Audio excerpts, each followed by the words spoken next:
Hi friends, ಎಲ್ಲರಿಗೂ ನಮಸ್ಕಾರ. Sujata serial ಅಡ್ಡಾಗೆ ತಮ್ಮೆಲ್ಲರಿಗೂ ಸ್ವಾಗತ. ಇಂದು ಮುದ್ದು ಸೊಸೆ ಧಾರಾವಾಹಿ ಸಂಚಿಕೆಯಲ್ಲಿ ಏನಾಗ್ತಿದೆ ನೋಡೋಣ ಬನ್ನಿ. ಅದಕ್ಕೂ ಮುಂಚೆ ನೀವು ನಮ್ಮ ಚಾನಲ್ನ ಸಬ್ಸ್ಕ್ರೈಬ್ ಮಾಡಿಲ್ಲ ಅಂದರೆ ಸಬ್ಸ್ಕ್ರೈಬ್ ಮಾಡ್ಕೊಳ್ಳಿ, ಸಪೋರ್ಟ್ ಮಾಡಿ.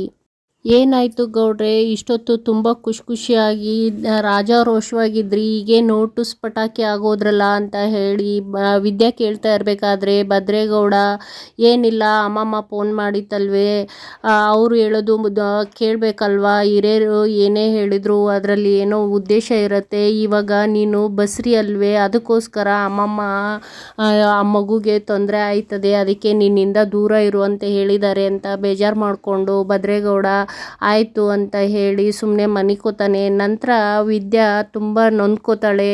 ನಾ ಮನೆಯವ್ರಿಗೆ ಮತ್ತು ಗೌಡ್ರಿಗೆ ಎಲ್ಲ ಸುಳ್ಳು ಹೇಳಿ ಮೋಸ ಮಾಡ್ತಾ ಇದ್ದೀನಿ ಅಂತ ನೊಂದ್ಕೊತಾ ಇರ್ತಾಳೆ. ಮಾರನೇ ದಿನ ಬೆಳಗ್ಗೆ ಸೊಪ್ಪೆಲ್ಲ ಬಿಡಿಸ್ಕೊಂಡು ಚಂಪಾ ವಿದ್ಯಾ ಕೂತಿರ್ಬೇಕಾದ್ರೆ ಚಂಪಾ ತುಂಬ ಯೋಚನೆಯಲ್ಲಿ ಮುಳುಗಿರ್ತಾಳೆ. ಆಗ ಏನಾಯಿತು ಅಂತ ಕೇಳ್ತಾ ಇದ್ದಂಗೆ, ಅಲ್ಲ ಅಕ್ಕ, ಕಾಲಚಕ್ರ ಅನ್ನೋದು ಉರುಳ್ತಾ ಇದ್ದರೆ ಏನೆಲ್ಲ ಆಗುತ್ತೆ ಅಲ್ವಾ, ಇವಾಗ ನೋಡು 2 ದಿನದ ಹಿಂದೆ ನಮ್ಮ ಹಟ್ಟಿ ವಾತಾವರಣ ಹೇಗಿತ್ತು, ಇವಾಗ ಎಷ್ಟು ತಿಳಿಯಾಗಿದೆ, ಮಳೆ ಬಂದು ಮೋಡ ಸರಿದು ತಿಳಿಯಾದಾಗ ಹೇಗಿರುತ್ತೋ ಆ ರೀತಿ ಇದೆ ಅಂತ ಹೇಳಿದಾಗ, ಅಲ್ಲ ಚಂಪಾ, ಆದರೆ ನಾನು ಬಸ್ರಿ ಅಂತ ಮನೆಯವರಿಗೆಲ್ಲ ಮೋಸ ಮಾಡ್ತಾ ಇದ್ದೀನಲ್ವೇ, ಅದು ಇನ್ಯಾವಾಗ ಹೊರ್ಗಡೆ ಬರುತ್ತೋ ಇನ್ನೇನಾಗುತ್ತೋ ಅಂತ ಚಿಂತೆ ಆಗ್ತಾ ಇದೆ ಅಂತ ಹೇಳಿದಾಗ, ಅದಕ್ಕೂ ಒಂದೇನೋ ದಾರಿ ಆಗುತ್ತೆ ಬಿಡು, ಯಾಕೆ ಚಿಂತೆ ಮಾಡ್ತೀಯ ಅಂತ ಮಾತಾಡ್ಕೊತಾ ಇದ್ದಾಗಲೇ ಭದ್ರೇಗೌಡ ಬರ್ತಾನೆ.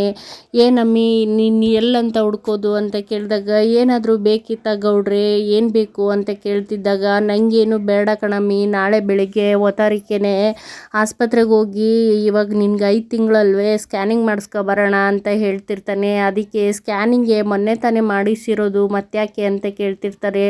ಮೊನ್ನೆ ಅಲ್ಲ 3 ತಿಂಗಳಿಗೆ ಮಾಡಿಸಿರೋದು, ಇವಾಗ 5 ತಿಂಗಳಲ್ವೇ, ಅದಕ್ಕೆ ನಾನು ಆಲ್ರೆಡಿ ಅಪಾಯಿಂಟ್ಮೆಂಟ್ ತೊಗೊಬಂದಿದ್ದೀನಿ, ಆಸ್ಪತ್ರೆಯಲ್ಲಿ ಹೋಗೋಣ ಅನ್ನಷ್ಟರಲ್ಲೇ ಈಶ್ವರಿ ಚಿತ್ರ ಕೂಡ ಅಲ್ಲಿಗೆ ಬರ್ತಾರೆ. ಇವ್ರು 3 ಜನ ಮುಖನೂ ನೋಡ್ಬಿಟ್ಟು ಇಲ್ಲೇನೋ ನಡೀತಾ ಇದೆಯಲ್ಲ, ಆಸ್ಪತ್ರೆಗೆ ಹೋಗೋಣ ಅಂದರೆ ಇವ್ರು ಯಾಕೆ ಈ ಥರ ಹಿಂಗೆ ತಿಂದು ಮಂಗ್ನಂಗೆ ಮಾಡ್ಕೊಂಡಿದ್ದಾರೆ ಮುಖ ಅಂತ ಯೋಚನೆ ಮಾಡ್ತಿರ್ತಾಳೆ. ನಂತರ ಮೋಹನ ಕೂಡ ಭದ್ರಂಗೆ ಕನ್ವಿನ್ಸ್ ಮಾಡೋಕ್ಕೆ ನೋಡ್ತಾಳೆ. ಅಲ್ಲಪ್ಪ, ಪದೇ ಪದೇ ಆ ಥರ ಎಲ್ಲ ಸ್ಕ್ಯಾನಿಂಗ್ ಮಾಡಿಸ್ಬಾರ್ದು ಅಂತ ಹೇಳ್ತಿದ್ದಾಗ, ಇನ್ನೂ ಯಾವ ಕಾಲದಲ್ಲಿದೆಯಾ ದೊಡ್ಡವ ನೀನು, ಇವಾಗೆಲ್ಲ ಪ್ರತಿ ತಿಂಗಳು ಸ್ಕ್ಯಾನಿಂಗ್ ಮಾಡಿಸ್ತಾರೆ, ಹೊಟ್ಟೆನಲ್ಲಿ ಮಗ ಹೇಗಿದೆ, ಕೈ ಹೇಗಿದೆ, ಕಾಲು ಹೇಗಿದೆ, ಬೆಳವಣಿಗೆ ಹೇಗಿದೆ, ಯಾವಾಗ ಹುಟ್ಟುತ್ತೆ ಅಂತೆಲ್ಲ ತಾರೀಕು ಕೂಡ ಹೇಳ್ತಾರೆ, ನೀನು ಇನ್ನೂ ಅದೇ ಹೇಳ್ತಾ ಇದೆಯಲ್ಲ ದೊಡ್ಡವ, ಸ್ಕ್ಯಾನಿಂಗ್ ಮಾಡಿಸ್ಕೊ ಬರಲಿ ಬಿಡು ಅಂತ ಚಿತ್ರ ಹೇಳ್ತಿದ್ದಾಗ ವಿದ್ಯಾ ತುಂಬ ಯೋಚನೆ ಮಾಡ್ತಾ ನಿಂತಿರ್ತಾಳೆ.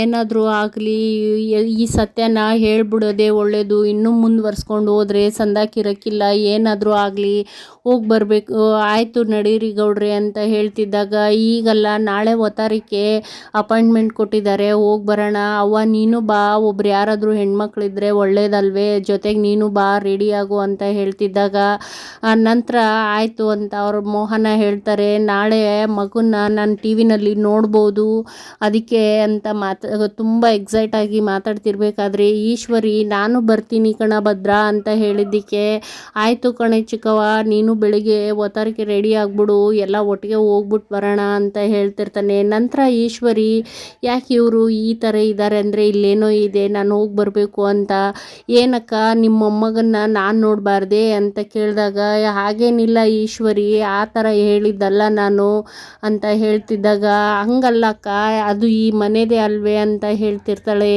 ಹೌದು, ನಾನೇನೋ ಬಾಯಿ ತಪ್ಪಿ ಹೇಳ್ಬಿಟ್ಟೆ ಅಕ್ಕ ಅಂತ ಮತ್ತೆ ಈಶ್ವರಿ ನೈಸ್ ಮಾಡಿಕೊಂಡು ನಾಳೆ ಒತ್ತಾರಕ್ಕೆ ಬರ್ತೀನಿ ಅಂತ ಹೇಳ್ತಾರೆ. ನಿನಗೇನು ತುಂಬ ಕೆಲಸ ಇರುತ್ತೆ, ನಿಂದೆ ಆದ ಕೆಲಸಗಳಿರುತ್ತೆ, ಮಾಡ್ಕೋಬೇಕು ಅಲ್ವೇ, ನಾವೇ ಹೋಗ್ಬಿಟ್ಟು ಬರ್ತಾ ಇದ್ವಿ ಅಂದಾಗ, ನಾನು ನೋಡೋದು ಬೇಡವಾ ಅಕ್ಕ, ಈಗ ಕೇಳಿರಾ ಅಂತ ಕೇಳ್ತಾ ಇರ್ತಾಳೆ.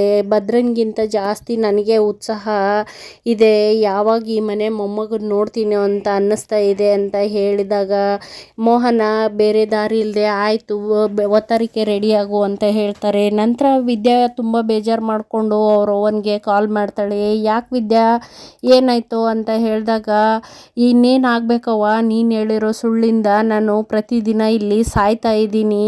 ಹೇಳಿದೆಯಲ್ಲ ಆವಾಗಲೇ ಸತ್ತೋಗ್ಬಿಟ್ಟಿದ್ರೆ ಸಂದಾಕಿರ್ತಿತ್ತು. ಇವಾಗ ಪ್ರತಿದಿನ ಪ್ರತಿ ಕ್ಷಣ ಸಾಯೋ ಥರ ಆಗಿದೆ. ಇಲ್ಲಿರೋ ಮಗು ಹೊಟ್ಟೆನಲ್ಲಿದೆ ಅಂತ ಹೇಳಿದೆಯಲ್ಲ, ಅದರಿಂದ ಇನ್ನೂ ಏನೇನು ಆಗ್ತಾ ಇದೆ ಅಂತ ಗೊತ್ತಾ ನಿನಗೆ? ನಾಳೆ ಗೌಡ್ರು ಆಸ್ಪತ್ರೆಗೆ ಹೋಗೋಣ, ಸ್ಕ್ಯಾನಿಂಗ್ ಎಲ್ಲ ಮಾಡಿಸ್ಕೊಬರೋಣ ಅಂತಿದ್ದಾರೆ. ಅತ್ತೆ ಚಿಕ್ಕತ್ತೆ ಎಲ್ಲ ಬರ್ತಾರೆ, ನನಗಿಲ್ಲಿ ಹೇಗಾಗಿರಬೇಡ ಅಂತ ಕೂಗಾಡ್ತಿರ್ತಾಳೆ. ಅದಕ್ಕೆ ಇರು ಕಣೆ, ಇನ್ನು ನಾಳೆವರೆಗೂ ಟೈಮ್ ಇದೆ ಅಲ್ವೇ, ಏನಾದರೂ ಯೋಚನೆ ಮಾಡೋಣ ಅಂತ ಸಮಾಧಾನ ಮಾಡೋ ಪ್ರಯತ್ನ ಮಾಡ್ತಿದ್ದಾಗ, ಈಗೇನವ ಹೇಳಿಯಾ, ನಾಳೆ ಗಂಟ ಏನು ಮಾಡೋಕ್ಕಾದೀತು? ಈ ಸುಳ್ಳನ್ನು ಮುಚ್ಚಿಟ್ಟಕ್ಕೆ ಆದೀತೆ. ನಾಳೆ ಹೇಗಿದ್ರು ಗೊತ್ತಾಗುತ್ತಲ್ವೇ, ಆಗ ಹಟ್ಟಿಯಿಂದ ಹೊರಗಡೆ ಹಾಕ್ತಾರೆ, ಅಲ್ಲೇ ಬಂದಾಗ ಸಮಾಧಾನ ಮಾಡುವಂತೆ ಇರು ಅಂತ ಸಿಟ್ಟು ಮಾಡಿಬಿಟ್ಟು ಫೋನ್ ಇಡ್ತಾಳೆ. ಮಾರನೇ ದಿನ ಬೆಳಿಗ್ಗೆ ಚಂಪಾ ಅವರು ಕೂತ್ಕೊಂಡು ಸೊಪ್ಪು ಬಿಡಿಸ್ತಾ ಇರಬೇಕಾದ್ರೆ ಮೋಹನನೂ ಬರ್ತಾಳೆ. ನಂತರ ವಿದ್ಯಾ ಮತ್ತು ಮೋಹನ ಮಾತಾಡ್ತಿದ್ದಾಗ ಏನಾದರೂ ಮಾಡಬೇಕು ಅಂತ ಯೋಚನೆ ಮಾಡಿ ಮಾತಾಡ್ತಿರ್ಬೇಕು ಅನ್ನೋಷ್ಟರಲ್ಲೇ ಮತ್ತೆ ಭದ್ರೇಗೌಡ ಬರ್ತಾನೆ.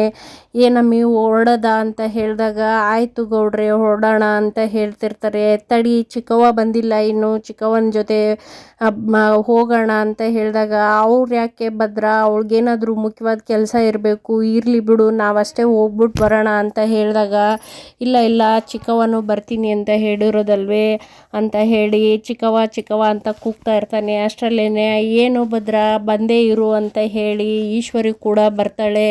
ನಂತರ ಎಲ್ಲರೂ ಸೇರಿ ಆಸ್ಪತ್ರೆಗೆ ಹೊರಡಮ್ಮೆ ಅಂತ ಕೇಳ್ಬಿಟ್ಟು, ಆಯಿತು ಹೊರಡೋಣ ಬನ್ನಿ, ಇನ್ನೇನು ಅಪಾಯಿಂಟ್ಮೆಂಟ್ ತೊಗೊಂಡಿದ್ದೀನಿ ಅಂತ ಎಲ್ಲ ಸೇರಿ ಮಾತಾಡಿಕೊಂಡು ಅಲ್ಲಿಂದ ಆಸ್ಪತ್ರೆಗೆ ಅಂತ ಹೊರಡ್ತಾ ಇರ್ತಾರೆ. ಆಗ ಈಶ್ವರಿ ಇವತ್ತು ಏನಾದರೂ ಒಳ್ಳೆ ಸುದ್ದಿ ಸಿಗುತ್ತೆ ಅನ್ನೋ ಖುಷಿನಲ್ಲಿ ಹೋಗ್ತಾಳೆ.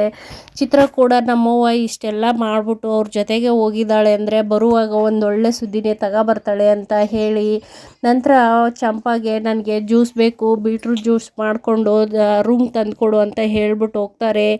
ನಂತರ ಆಸ್ಪತ್ರೆಯಲ್ಲಿ ತುಂಬ ಚಿಂತೆ ಮಾಡಿಕೊಂಡು ಏನಾದೀತು, ಗೌಡ್ರು ಇದೆಲ್ಲ ಹೇಗೆ ತಡ್ಕೊಂಡಾರು, ಈ ಸತ್ಯ ಗೊತ್ತಾದ ಮೇಲೆ ಏನಾಗುತ್ತೆ ಅಂತ ಭಯದಲ್ಲೇ ಇರ್ತಾರೆ.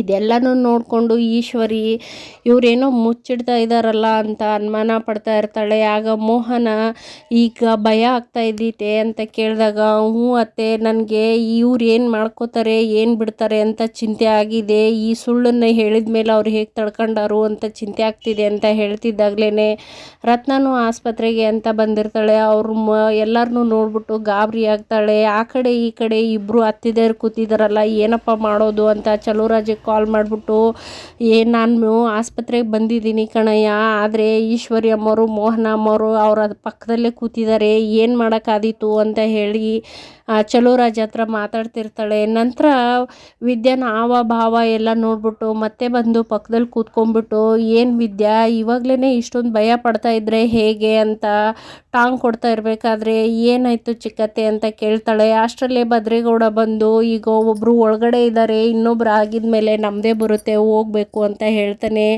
ನಂತರ ಇನ್ನೂ ಎಷ್ಟೊತ್ತಾದೀತಪ್ಪ ಅಂತ ಹೇಳ್ಬಿಟ್ಟು ಕೇಳಿದಾಗ, ಇನ್ನೊಂದು 10 ನಿಮಿಷ ಚಿಕ್ಕವ್ವ ಅಂತ ಹೇಳ್ತಾರೆ. ಆಯಿತು ನಾವು ಅಲ್ಲೇ ಹೋಗಿ ಕೂಡೋಣ ಅಂತ ಹೇಳಿ ಅವರು ಎದ್ದೋಗ್ತಾ ಇರ್ತಾರೆ. ಈಶ್ವರಿ ಮಾತ್ರ ರೆಸ್ಟ್ ರೂಮ್ಗೆ ಹೋಗ್ತಾಳೆ. ನಂತರ ರತ್ನ ಚಲುವರಾಜಿಗೆ ಫೋನ್ ಮಾಡಿ ಮಾತಾಡ್ತಾ ಇರ್ತಾಳೆ, ನೀನು ಮುಖಕ್ಕೆ ಮಾಸ್ಕ್ ಹಾಕೋಬಿಟ್ಟು ಅಲ್ಲಿ ಏನೇನಾಗುತ್ತೆ ಅಂತ ಹೇಳು, ನಾನು ಅಲ್ಲಿ ಏನು ಮಾಡಬೇಕು ಅಂತ ಹೇಳ್ತಾ ಹೋಗ್ತೀನಿ ಅಂತ ಹೇಳಿದಾಗ, ಈಶ್ವರಿ ಅಮ್ಮನವರು ಬಾತ್ರೂಮ್ಗೆ ಹೋಗಿದ್ದಾರೆ ಕಣಯ್ಯ ಅಂತ ಹೇಳ್ತಾರೆ. ಆಗ ಅಲ್ಲಿ ಕಾಲು ಜಾರಿ ಬೀಳೋ ಥರದ್ದು ಏನಾದರೂ ಇದ್ದರೆ ಉಯ್ದುಬಿಡು ರತ್ನಿ ಅಂತ ಹೇಳ್ತಾನೆ.